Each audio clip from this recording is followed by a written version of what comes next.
संबंध। अब तक देह और देही का जो प्रकरण चल रहा था उसका आगे के श्लोक में उपसंहार करते हैं।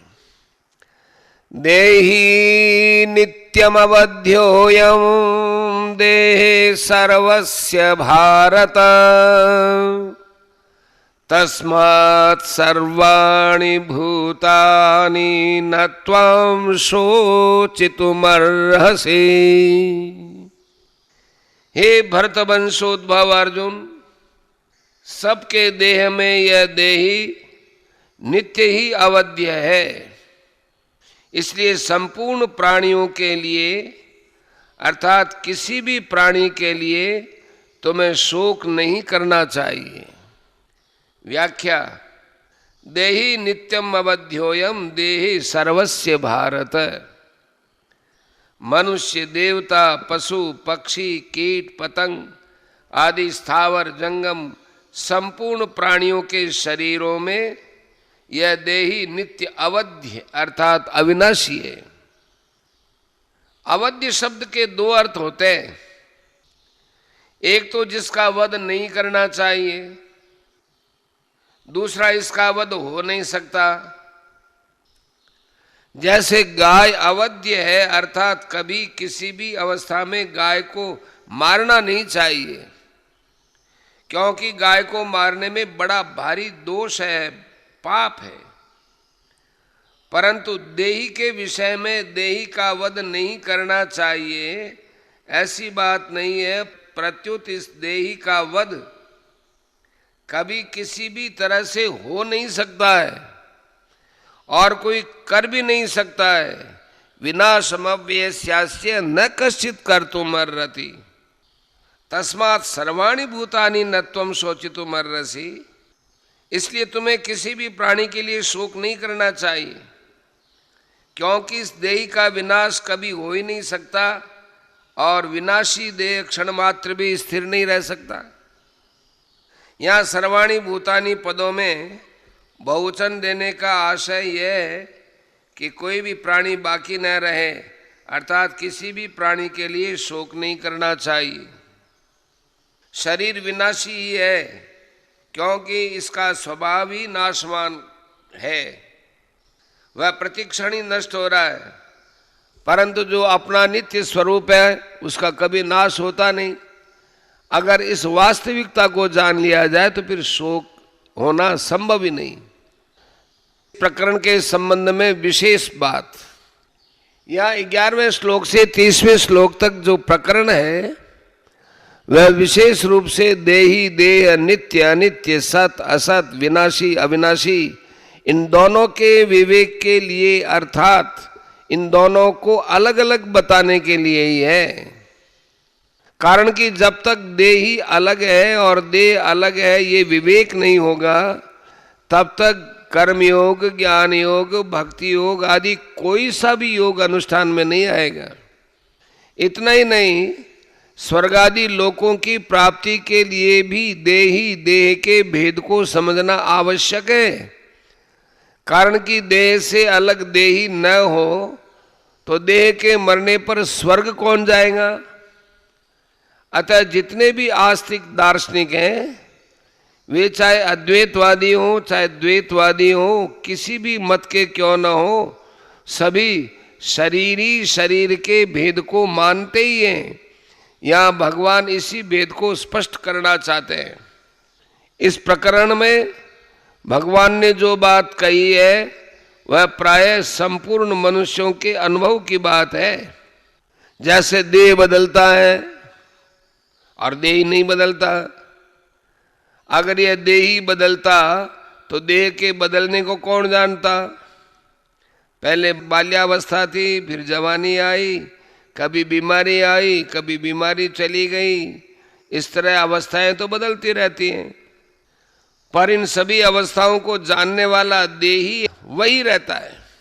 अतः बदलने वाला और न बदलने वाला ये दोनों कभी एक नहीं हो सकते। इसका सबको प्रत्यक्ष अनुभव है। इसलिए भगवान ने इस प्रकरण में आत्मा अनात्मा, ब्रह्म जीव, प्रकृति पुरुष, जड़ चेतन, माया, अविद्या आदि दार्शनिक शब्दों का प्रयोग नहीं किया है। कारण कि लोगों ने दार्शनिक बातें केवल सीखने के लिए मान रखी है, उन बातों को केवल पढ़ाई का विषय बना रखा है।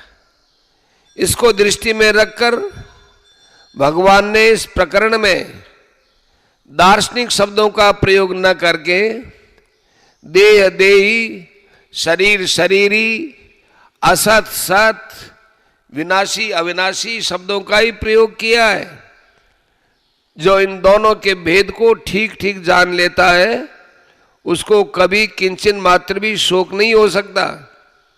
जो केवल दार्शनिक बातें सीख लेते हैं उनका शोक दूर नहीं होता।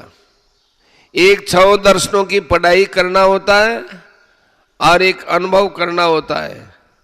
ये दोनों बातें अलग अलग हैं और इनमें बड़ा भारी अंतर है।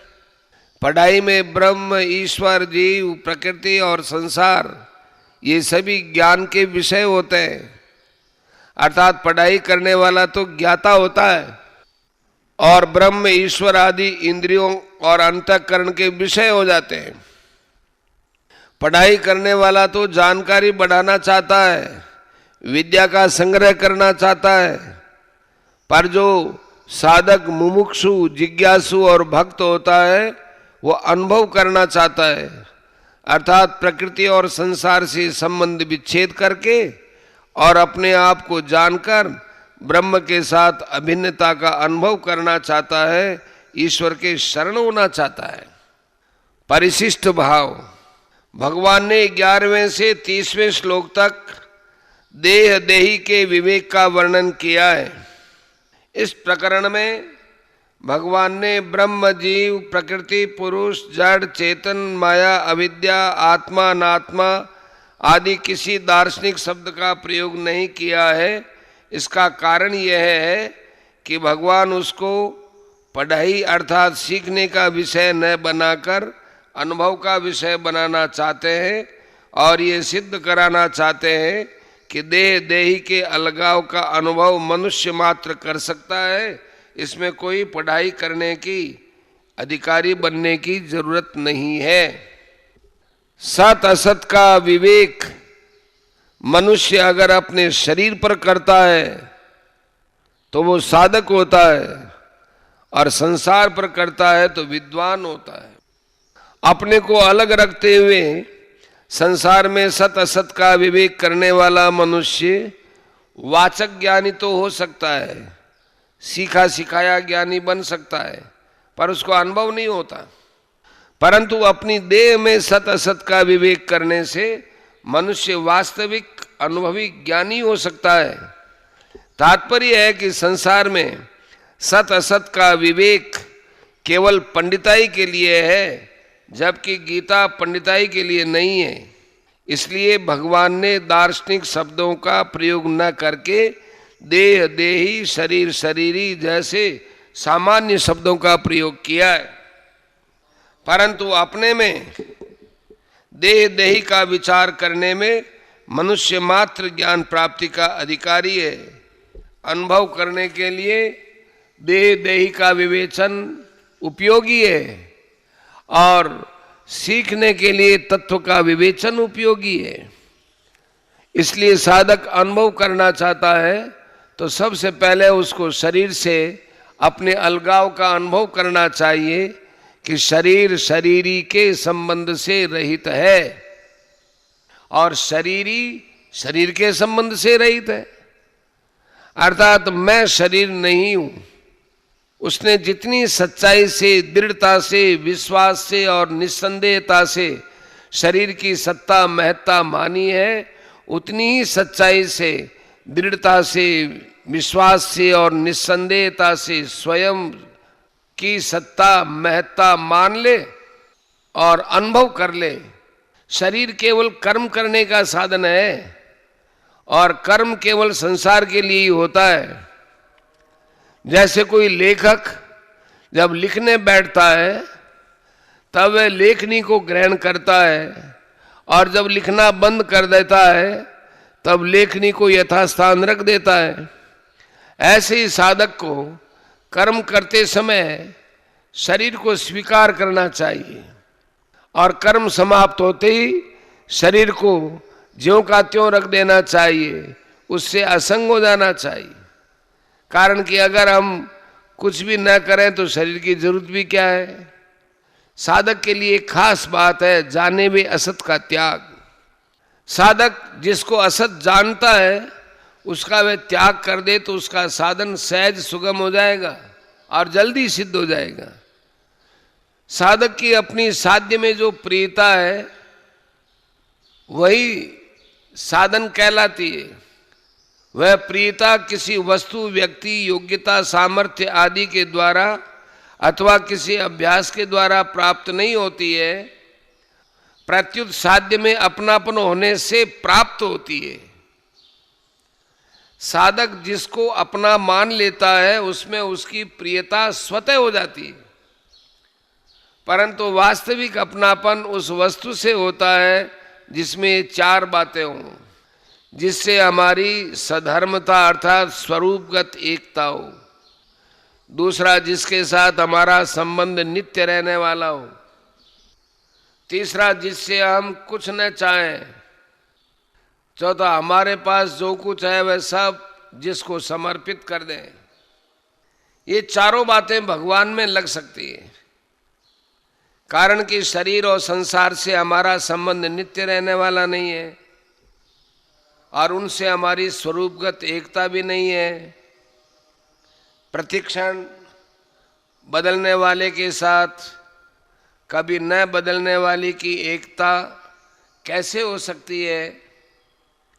शरीर के साथ हमारी जो एकता दिखती है वो वास्तविक नहीं है, ये तो मानी हुई है। मानी हुई एकता कर्तव्य का पालन करने के लिए ही होती है।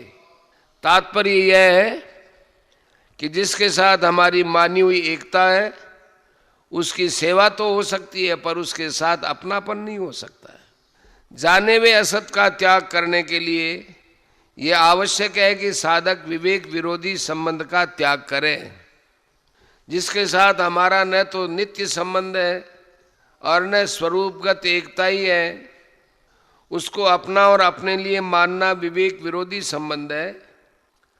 इस दृष्टि से शरीर को अपना और अपने लिए मानना विवेक विरोधी है।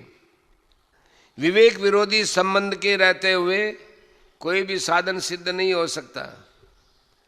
शरीर के साथ संबंध रखते हुए कोई कितना ही तप कर ले, समाधि लगा ले, लोकांतर में घूमिया है, तो अभी उसके मोह का नाश तथा सत्य तत्व की प्राप्ति नहीं हो सकती। विवेक विरोधी संबंध का त्याग होते ही मोह का नाश हो जाता है तथा सत्य तत्व की प्राप्ति हो जाती है। इसलिए विवेक विरोधी संबंध का त्याग किए बिना साधक को चैन से नहीं बैठना चाहिए। अगर इस शरीर से माने हुए विवेक विरोधी संबंध का त्याग न करें तो भी शरीर हमारा त्याग कर भी देगा, तो हमारा त्याग अवश्य करेगा। उसका त्याग करने में क्या कठिनाई है। इसलिए किसी भी मार्ग का कोई भी साधक क्यों न हो, उसे इस सत्य को स्वीकार करना पड़ेगा कि शरीर मैं नहीं हूँ, शरीर मेरा नहीं है और शरीर मेरे लिए नहीं है, क्योंकि मैं अशरीरी हूँ, मेरा स्वरूप अव्यक्त है। जब तक साधक का शरीर के साथ मैं मेरेपन का संबंध रहता है तब तक साधन करते हुए भी सिद्धि नहीं होती और वह शुभ कर्मों से, सार्थक चिंतन से और स्थिति की आसक्ति से बंधा रहता है। वह यज्ञ, दान, तप आदि बड़े बड़े शुभ कर्म करे, आत्मा का अथवा परमात्मा का चिंतन करे अथवा समाधि में भी स्थित हो जाए तो भी उसका बंधन सर्वथा मिटता नहीं।